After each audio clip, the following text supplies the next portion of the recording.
لطفي مقدمين رئيس المنتدى المغربي للديمقراطية وحقوق الإنسان فرع تيسا.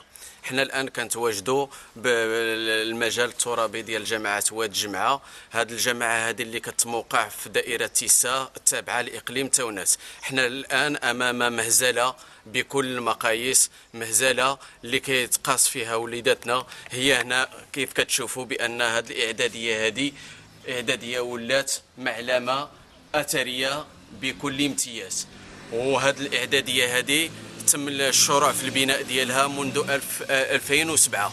خدموا المقاول اشتغل لمدة ما يناهز عن 6 أشهر، وتوقفت الأشغال لأسباب مجهولة.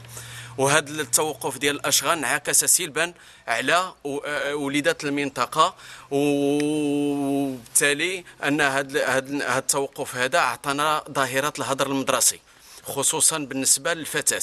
بالنسبه للوليدات كاين واحد الحلول ترقيعيه بان الاباء والامهات كيعانيو كيديو وليداتهم للمناطق المجاوره باش يقريو وليداتهم، وفي نفس الوقت كيلقاو اكراهات بالنسبه لدار الطالبه ودار الطالب والداخليات مدينه تيسا اللي ما كتستوعبش بحكم ان كاين الاكتظاظ.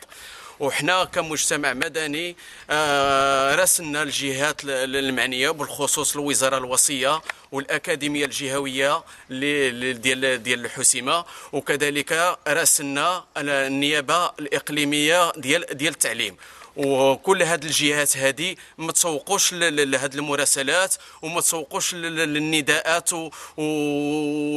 والاحتجاجات الحضاريه ديال المجتمع المدني بهذه المنطقه هذه. حنا من خلال هذا المنبر ديالكم مشكورين كناديو باعلى صوت ديالنا، وهي عباره عن صرخه ديال الالم على وليداتنا، لان الدستور المغربي كيقول بان التعليم راه حق، وسيدنا الله ينصرو كيشجع التعليم خصوصا بالعالم القروي. حنا كنلحوا وبالحاح شديد من الوزاره الوصيه بتدخل في هذا الملف هذا، لان ملف شائك وشاد.